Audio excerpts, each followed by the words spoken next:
Okay, welcome back to my YouTube channel. Jasmine Jafar Guruvayur ക്ഷേത്രത്തിൽ reels നടത്തിയ കാര്യങ്ങളും പിന്നെ അതൊരു പ്രശ്നമായ കാര്യങ്ങളും പിന്നെ അതിനെതിരെ ഉള്ള ഭയങ്കരമായ വിവാദ പ്രശ്നങ്ങളൊക്കെ നമ്മൾ വാർത്തയിൽ കൂടെയും ചില യൂട്യൂബേഴ്സിൻ്റെ വീഡിയോസ് കൂടെയൊക്കെ നമ്മൾ പൊതുവെ അറിഞ്ഞൊരു കാര്യമാണ്. നിലവിലിപ്പോൾ എന്താണ് അവിടെ നടക്കുന്ന ഒരു കാര്യമെന്ന് നിങ്ങൾ ഓൾറെഡി അറിഞ്ഞു കാണുമായിരിക്കും. അവിടെ ഒരു ഇതാണ് അശുദ്ധമായ ആ ഒരു കുളത്തിനെ ശുദ്ധീകരിക്കുന്നതിന് വേണ്ടിയുള്ള കുറച്ച് പൂജകളും കാര്യങ്ങളും അങ്ങനെ ഒരുപാട് കാര്യങ്ങളൊക്കെ അവരവിടെ ചെയ്യാൻ വേണ്ടിയുള്ള തീരുമാനങ്ങളൊക്കെ പോയി അവിടെ ഒരു ഇന്നും ഈ സമയത്ത് പോലും അവിടെ കുറേ പൂജാകർമ്മങ്ങളൊക്കെ നടക്കുന്ന ഒരു കാര്യമായിട്ട് അവിടെ നടന്നുകൊണ്ടിരിക്കുന്നു എന്നുള്ള കാര്യങ്ങളൊക്കെയാണ് നമുക്കറിയാൻ വേണ്ടി സാധിച്ചത്. സോ ഞാൻ ഇങ്ങനത്തെ കാര്യങ്ങളൊക്കെ ഞാൻ സിനിമയിലൊക്കെ മാത്രമേ കണ്ടിട്ടുള്ളൂ. ഇപ്പം പറയപ്പെടുന്ന വാക്കുള്ള സിനിമയിലൊക്കെ അശുദ്ധി ആയിരിക്കുന്നു, അതൊരു ശുദ്ധീകരണം നടത്തുക എന്നുള്ള കാര്യങ്ങളൊക്കെ യാഥാർത്ഥ്യമായിട്ട് ഈ ഒരു സംഭവം ഇപ്പോഴാണ് അറിയാൻ വേണ്ടി സാധിച്ചിരിക്കുന്നത്. പിന്നെ ഒരു കാര്യമുണ്ട്, ഞാൻ സോഷ്യൽ മീഡിയ പ്ലാറ്റ്ഫോമായ ഇൻസ്റ്റാഗ്രാമിൻ്റെ അവിടുത്തെ പലയിടങ്ങളിലും ഞാനൊരു കാര്യം ഇങ്ങനെ കാണാൻ ഇടയുണ്ടാക്കി. കാല് കഴുകിയതൊക്കെ തെറ്റ് തന്നെയാണ്, അത് തെറ്റ് സമ്മതിക്കുകയും ചെയ്തു. പിന്നെ ഈ ശുദ്ധികലശമൊക്കെ എന്തിനാണെന്നൊക്കെ പറഞ്ഞുകൊണ്ടുള്ള കുറേ കമൻറ്റും കാര്യങ്ങളൊക്കെ ഇങ്ങനെ വന്നുകൊണ്ടിരിക്കുന്നുള്ള കാര്യങ്ങളൊക്കെ വെച്ച് അതിനൊരു മറുപടി ഒരു കാര്യം പറയാൻ വേണ്ടി പോവുകയാണ്. ഗുരുവായൂർ ക്ഷേത്രം എന്ന് പറഞ്ഞ ഒരു സ്ഥലം, അത് കേരളത്തിൽ തന്നെ ഒരു പ്രധാനപ്പെട്ട ആരാധനാലയങ്ങളുടെ ഇപ്പോൾ ശബരിമല അങ്ങനെയുള്ള സ്ഥലങ്ങളൊക്കെ നോക്കുമ്പോൾ അതിലൊന്നാണ് ഈ ഗുരുവായൂർ ക്ഷേത്രം. പവിത്രമായ രീതിക്ക് പുണ്യമായ രീതിക്ക് കൊണ്ടുവന്നൊരിടവും കാര്യങ്ങളൊക്കെയാണ്. നിലവിലിപ്പം എനിക്കറിയാൻ വേണ്ടി സാധിക്കുന്ന ഒരു കാരണം എന്ന് വെച്ച് കഴിഞ്ഞാൽ, ഒരു അഹിന്ദുവായ ഒരു ആൾക്കാർക്കാർക്കും ആ ക്ഷേത്രക്കുളത്തിൽ പ്രവേശനം ഇല്ല എന്നുള്ളതും ഒരു നിരോധിത മേഖലയാണ്. അവിടെ അങ്ങനെയുള്ള ആൾക്കാർക്ക് ഇറങ്ങാൻ പറ്റത്തില്ല. ആ ഒരു നിയമം ലംഘിച്ചാണ് അവിടെ ജാസ്മിൻ ജാഫർ കൈകൊണ്ട് വെള്ളം തെറിപ്പിക്കുന്നതും കാല് മുക്കിയുള്ള ഒരു റീൽ ചെയ്തിട്ട് പിന്നെ ഇങ്ങോട്ട് കയറി വരുന്ന പോലെയാണ് ആ ഒരു റീൽസും കാര്യങ്ങളൊക്കെ എടുത്തു വച്ചിരിക്കുന്നത്. അത് തെറ്റ് തന്നെയാണ്. ഞാൻ നേരത്തെ ഒരു വീഡിയോ ചെയ്തപ്പോൾ ഒരു കാര്യം പറഞ്ഞായിരുന്നു, ഒരു റീലെടുക്കാൻ വന്നു കഴിഞ്ഞാൽ ചെയ്യേണ്ട ഒരു കാര്യം എന്ന് വെച്ച് കഴിഞ്ഞാൽ അവിടെ പെർമിഷൻ മേടിക്കുക, അവിടുത്തെ നിയമങ്ങളും കാര്യങ്ങളൊക്കെ നോക്കുക. ഇപ്പം ഞാൻ ഒരു കാര്യം പറയാം, ക്ഷേത്രത്തിൻ്റെ ആ ഒരു കോമ്പൗണ്ടിൽ ഒരുപാട് പേര് റീൽസ് ചെയ്യുന്നതൊക്കെ നമ്മൾ കണ്ടിട്ടുണ്ട്. അത് ഒരു ഇടക്കാലം വെച്ച് അവിടെ ഒരു നിയമം പോലെ കൊണ്ടുവന്നിട്ട് അവിടെ ചെയ്യരുത് എന്നുള്ള ഒരു കാര്യങ്ങളൊക്കെ ഇങ്ങനെ വരികയുണ്ടായി. ജാസ്മിൻ ജാഫറിൻ്റെ ഈ ഒരു വിഷയം, അത് ക്ഷേത്രത്തിൻ്റെ പുറത്തുള്ള ആ ഒരു കോമ്പൗണ്ട്, കുളങ്ങൾ, പിന്നെ അതിനോട് ചേർന്നുള്ള കുറച്ച് സ്ഥലങ്ങളിലേക്കാണ് ഈ ഒരു റീലും കാര്യമൊക്കെ നടത്തിയിരുന്നത്. ഇപ്പം ഞാൻ ഒരു കാര്യം പറയാം, ഒരു ക്ഷേത്രക്കുളം ഏറ്റവും പ്രാധാന്യമായി വരുന്നത് എപ്പോഴാണെന്ന് വെച്ച് കഴിഞ്ഞാൽ, അത് അവിടുത്തെ ഉത്സവ സമയത്ത് ആറാടിക്കുക എന്നൊരു സംഭവമുണ്ട്. ആറാട്ട് കടവെന്നൊക്കെ പറയും. ആ ഒരു സമയത്ത് ഭഗവാന്റെ വിഗ്രഹം കൊണ്ടുവന്ന് അവിടെ പൂജാരിമാരും തിരുമേനിമാരും എല്ലാവരും വന്നിങ്ങനെ നിന്നിട്ട് എൻ്റെ ഭാരവാഹികളൊക്കെ അവരുടെയൊക്കെ സ്ഥാനത്തിൽ അവിടെ ഒരു ആറാടിക്കുന്നൊരു ചടങ്ങുണ്ട്. അതിനാണ് ഈ ക്ഷേത്രക്കുളങ്ങൾ നിർമ്മിച്ച് വച്ചിരിക്കുന്നത്. പിന്നെ ക്ഷേത്രക്കുളങ്ങളിൽ ജനങ്ങളിറങ്ങി കുളിക്കുന്നതോ എന്നുള്ള ഒരു കമൻറ്റും കാര്യങ്ങളൊക്കെ പലരുടെയും സംശയമാണ് ഞാൻ കാണാൻ വേണ്ടിയിടയായി. അത് പറഞ്ഞുതരാം. ക്ഷേത്രത്തിൽ പോകാൻ വേണ്ടിയോ ക്ഷേത്രത്തിൽ നിന്ന് ഇറങ്ങി വന്ന സമയത്തോ ജസ്റ്റ് ഒന്ന് ഒരു കാലും കൈയും കഴുകി വൃത്തിയാകുന്ന അതൊരു ദൈവികതത്തിന് വേണ്ടിയുള്ളൊരു കാര്യമാണ്, അല്ലാതെ ചുമ്മാ വന്ന് കുളിച്ചിട്ട് പോകുന്നൊരിതല്ല. നാട്ടിൻ പുറങ്ങളിലെ അമ്പലങ്ങളിലെ കുളങ്ങൾ പോലെയല്ല ഈ ഒരു പ്രധാനപ്പെട്ട സ്ഥലങ്ങളെന്നൊക്കെ പറഞ്ഞാൽ. നിലവിലിപ്പം ഞാൻ പോയ ഒരു ക്ഷേത്രത്തിൻ്റെ ഒരു കാര്യം പറഞ്ഞുതരാം. തിരുവനന്തപുരത്ത് അവിടെ ഒരു അമ്പലമുണ്ട്, അതിൻ്റെ പേര് എനിക്കിപ്പോൾ തൽക്കാലം കിട്ടുന്നില്ല. ക്ഷേത്രത്തിൽ ഞാൻ ഒരു തവണ പോയായിരുന്നു. അതൊരു ദേവീക്ഷേത്രമാണ്. ആ ഒരു ക്ഷേത്രത്തിൽ ഇതിനൊരു കുളവും കാര്യങ്ങളൊക്കെ ഉണ്ട്. അത് ഏകദേശം നമ്മുടെ ആ ഒരു കഴക്കൂട്ടം ആ ഒരു ഏരിയയുടെ അവിടെയായിട്ടൊക്കെ വരും. അവിടെയും ഒരു കുളം ഇങ്ങനെ നിൽപ്പുണ്ട്. അവിടെ ആരും ഇറങ്ങി കുളിക്കാനോ അങ്ങനത്തെ കാര്യങ്ങളൊന്നും ചെയ്യുന്നില്ല. അവിടെ വന്നൊരു കയ്യും മുഖം കഴുകി ഭഗവാനെ കാണാൻ വേണ്ടി പോകുന്നവരുണ്ട്. അതൊരു ദൈവിക പ്രവൃത്തിക്ക് വേണ്ടിയുള്ള പരിപാടിയാണ് ഈ കാണുന്നത്. അത് ഇറങ്ങി ചുമ്മാ ഒന്ന് കുളിക്കാം എന്നുള്ള അവിടെ ആരും അങ്ങനെ ചെയ്യുന്നില്ല. അതേ കണക്ക് തന്നെയാണ് ഈ ഒരു ക്ഷേത്ര കടവെന്ന് പറഞ്ഞ ഈ ഒരു ഗുരുവായൂരത്തെ ഒരു അമ്പലത്തിൻ്റെ ഒരു സ്പേസും കാര്യങ്ങളൊക്കെ. ഇപ്പോൾ ഇത് തമ്മിൽ രാപ്പകൾ വ്യത്യാസമുണ്ട്. പിന്നെ ഇത് എങ്ങനെയാണ് ഇവർ ഈ റീൽ ഇവിടെ എടുത്തത്, ആരുടെയെങ്കിലും പെർമിഷൻ ഉണ്ടോ ഇല്ലയോ, ഇനി കൺവെട്ടിച്ചിറങ്ങി എടുത്തു എന്നുള്ള കാര്യങ്ങളൊന്നും അറിയത്തില്ല. പിന്നെ ജാസ്മിൻ ജാഫറിൻ്റെ ഒരു ക്ഷമയാണ് നമ്മൾ കാണാനിടയായി. എനിക്കറിയത്തില്ലായിരുന്നു ഞാൻ ഇങ്ങനെ ഒരു തെറ്റാകുന്ന കരുതില്ലെന്നുള്ള കാര്യങ്ങളൊക്കെ.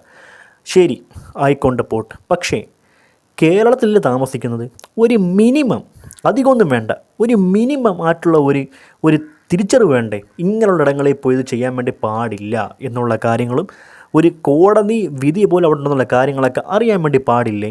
അപ്പം അറിവില്ലായ്മ കൊണ്ട് ചെയ്തെന്നുള്ള കാര്യം വെച്ചാണ് ഇങ്ങനെ വന്നിരിക്കുന്നത്. ഇനി ഞാൻ പ്രധാനപ്പെട്ടൊരു കാര്യം പറയാൻ വേണ്ടി പോവുകയാണ്.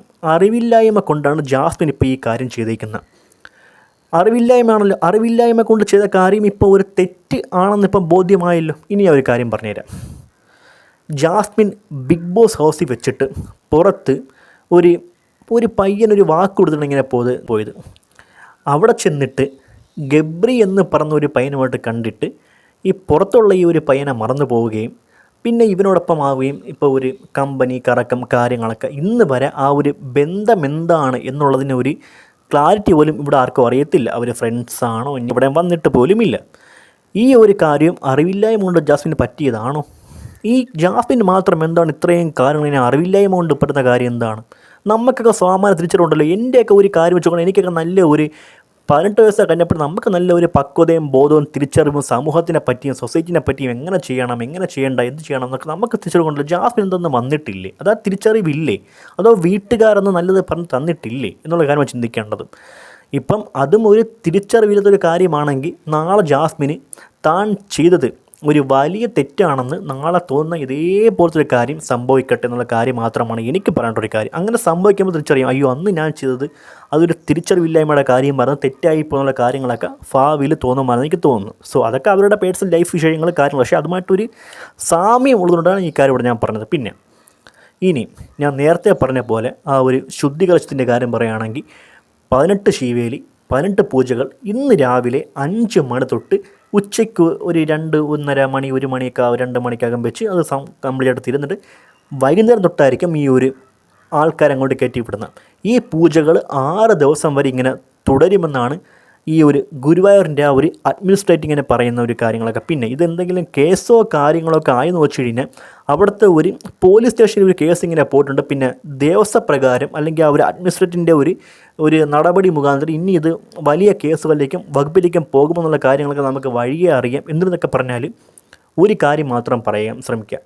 പള്ളിയോ ചർച്ചോ അമ്പലങ്ങളോ എന്തോ ആയിക്കൊണ്ട് പോട്ടെ, അവിടെയൊക്കെ ഈ ഷൂട്ടിങ് ചെയ്യരുത് എന്നാണ് എനിക്കുള്ള. ഇനി ഷൂട്ടിംഗ് ഒന്നും വേണ്ട. ഒരു അമ്പലങ്ങളിൽ പോയി ഒരു ഫോട്ടോ എടുക്കുന്ന പോലെയല്ല ഒരു ഷൂട്ടിങ്ങിന് വേണ്ടി മാത്രമായിട്ട് പോകും. ഇനി സിനിമയോ ഇനി സീരിയലോ എന്തായിക്കൊണ്ട് പോട്ടെ, എല്ലാ ഷൂട്ടിങ്ങും ആരാധനാലയങ്ങളിൽ നിർത്തണം. പിന്നെ അവിടെ തൊഴുകാൻ വരുന്നവർ അവിടെ നിന്നൊരു ഫോട്ടോ എടുക്കുന്ന പോലൊന്നുമല്ല ബാക്കിയുള്ള കാര്യങ്ങളൊക്കെ നിരോധിക്കണം എന്നാണ് എൻ്റെ ഒരു അഭിപ്രായം. പിന്നെ ഇതിൻ്റെ ഇടയിൽ കൂടെ ജാസ്മിൻ ജാഫറിൻ്റെ ഇത്രയും വിഷയങ്ങൾ പോയ സമയത്ത് മറ്റൊരാൾ ആളിങ്ങനെ ഒളിഞ്ഞിങ്ങനെ പൊയ്ക്കൊണ്ടിരിക്കണം, ഒന്നും ഇങ്ങനെ പുറത്ത് വന്നിട്ടില്ല. വേറെ ആരുമില്ല, റനീഷ റഹ്മാൻ എന്ന് പറഞ്ഞ ഒരു ആൾ. അവരൊരു മുസ്ലിം യുവതിയാണ്, ആ ഒരു കമ്മ്യൂണിറ്റി യുവതിയാണ്. അവർ ഈ ഗുരുവായൂരിൻ്റെ ക്ഷേത്രത്തിൻ്റെ കോമ്പൗണ്ടിൽ നിന്നും പരിസരങ്ങളിൽ നിന്നും നടക്കുന്നേയും തൊഴുവുന്നേയും അവിടെ നിൽക്കുന്നേയും ഒക്കെ ഒരു റീലെടുത്തായിരുന്നു. അതിനെപ്പറ്റിയാണ് ചർച്ച വേറെ പോയത്. ജാസ്മിൻ ജാഫർ റീലെടുത്തത് തെറ്റാണെങ്കിൽ ക്ഷേത്രത്തിനകത്ത് കയറിയിട്ട് ഈ ഒരു തൊഴുവെന്നേയും റീലെടുക്കുന്നതും കാര്യങ്ങളൊക്കെ അതും തെറ്റ് തന്നെയാണെന്നാണ് ഞാൻ പറയത്തുള്ളൂ. അതും തെറ്റ് തന്നെയാണ്, അത് ഏറ്റവും വലിയ തെറ്റ് തന്നെയാണ്. അങ്ങനെ അവിടെ ഒരു റീലെടുക്കാൻ വേണ്ടി മാത്രം അകത്ത് കയറി റനീഷ റഹ്മാനും അങ്ങനെ ഒന്നും ചെയ്യേണ്ടതെന്നുള്ള കാര്യം വെച്ച് അതും തെറ്റ് തന്നെയാണ്. ഇതിൻ്റെ നടപടിയെല്ലാം ആവുമെന്ന് അറിയത്തില്ല. പിന്നെ അത് ഒരുപാട് നാളായിട്ട് ഈ ഒരു സംബന്ധം ഒരുപാട് നാളൊക്കെ. പിന്നെ അത് മാത്രമല്ല, ഈ റീലെടുത്ത് ഞാൻ നേരത്തെ ഒരു വീഡിയോ പറഞ്ഞ കാര്യമാണ്, ഒരു ക്രിസ്ത്യാനി യുവതിയോ ഇനി ഹിന്ദു യുവതിയോ ഇനി മുസ്ലിം യുവതിയോ ഇനി ആരായാലും റീലെടുക്കാൻ വേണ്ടി അങ്ങോട്ട് വരുന്ന, ഇനി ഈ ഹിന്ദു മതത്തിൽപ്പെട്ട നടിയായിരുന്നാലും ആരായാലും തെറ്റ് തന്നെയാണ്. അവിടെ ഒരു കലാരൂപം അവതരിപ്പിക്കുന്ന പോലെയല്ല അവിടെ ഒരു റീൽ ഷൂട്ടിങ് ചെയ്യുന്നത്. അവിടെ ഈ കലാരൂപങ്ങൾ നടക്കാറുണ്ട്, നൃത്തം, ഡാൻസ്, അതൊക്കെ അവരുടെ ഒരു പ്രോഗ്രാമിൻ്റെ ഭാഗമാണ് നടക്കുന്നത്. അത് വേറെ. അല്ലെങ്കിൽ ഇതിനു വേണ്ടി വന്നിട്ട് ചുമ്മാ എനിക്ക് അവിടെ പോയി എടുക്കുക എന്നുള്ളത് വെച്ചാൽ അവിടെ കുറേ നിയമങ്ങളും കാര്യങ്ങളൊക്കെ ഉണ്ട്. റനീഷ റഹ്മാൻ കൊടുന്ന് സൂക്ഷിച്ചുകൊള്ളുക. ഇനി എന്തെങ്കിലും കേസായി മാറുകയാണെങ്കിൽ റനീഷയും ഇതിനകത്ത് പേടും എന്നുള്ള കാര്യം മാത്രമേ ഉള്ളൂ. സോ ആ ഒരു കാര്യം വെച്ച് ജാസ്മിനെതിരെ വന്ന ഈ വിഷയത്തിൽ 18 പൂജകൾ 18 ശീവേലികൾ അങ്ങനെ ഒരു 6 ദിവസം വരെ ഇനി ഇങ്ങനെയൊക്കെ പോവും. പിന്നെ ഇതിൻ്റെ നിയമവശങ്ങളും കാര്യങ്ങളൊക്കെ നടത്തി എന്നിരുന്നാലും വല്ല ഉണ്ടെങ്കിൽ അവർ ആ വഴിയെ മൂവ് ചെയ്യാൻ വേണ്ടി ശ്രമിക്കുന്നതായിരിക്കും. സോ ആ ഒരു കാര്യങ്ങളൊക്കെ വെച്ച് ഇനിയെങ്കിലും ആരാധനാലയങ്ങൾ ഒരു സിനിമ സെറ്റോ സ്റ്റുഡിയോ അല്ലെന്നുള്ള കാര്യങ്ങളും ഇവിടെ ഉള്ള എല്ലാ ഇൻഫ്ലുവൻസേഴ്സും മനസ്സിലാക്കാൻ വേണ്ടി ശ്രമിക്കുക. പിന്നെ അത് മാത്രമല്ല, ഇനി ഒരമ്പലങ്ങളിൽ പോലും ഈ reel shooting, cinema shooting, serial shooting എന്നുള്ള കാര്യങ്ങളൊക്കെ നിർത്തുക. ആരാധനാലയങ്ങൾ എന്നും ആരാധിക്കാൻ വേണ്ടി മാത്രമുള്ള ഒരു സംഭവം കാര്യങ്ങളൊക്കെയാണ്. അല്ലാതെ ചുമ്മാ വന്നിരുന്നിട്ട് അവിടെ എന്തെങ്കിലും അങ്ങ് ചെയ്യാനുള്ള ഒരു സംഭവം കാര്യങ്ങളൊന്നുമില്ല. ആരാധനാലയങ്ങൾ എന്നും ആരാധിക്കാൻ വേണ്ടി മാത്രമുള്ളതാണ്, അല്ലാതെ വന്ന് എന്തെങ്കിലും അങ്ങ് ചെയ്യാനുള്ള കാര്യമല്ല. സോ ആ ഒരു കാര്യം വെച്ച് ഇത്രയുള്ള പറഞ്ഞിട്ട് ഇനി ബാക്കി കാര്യങ്ങൾ വഴി നമുക്കറിയാൻ വേണ്ടി പറ്റും. സോ ആ ഒരു കാര്യം വെച്ച് ഇതാണ് ജാസ്മിൻ ജാഫറിൻ്റെ റിയൽ ഷൂട്ട് മുഖാന്തരം ഉണ്ടായ ഒരു ശുദ്ധീകരിച്ച കാര്യങ്ങളൊക്കെ ഞാനൊക്കെ ഇത് സിനിമയിലേ കണ്ടുള്ളൂ, ഇപ്പം നേരിട്ടൊന്ന് അറിയാൻ വേണ്ടി പറ്റി. ഇത്രയുള്ളൂ പറയാനായിട്ട്. ഇനി ബാക്കി നടപടിയും കാര്യങ്ങളൊക്കെ എൻ്റെ വഴിയെ ഇത്രയുള്ളൂ പറയാനായിട്ട്.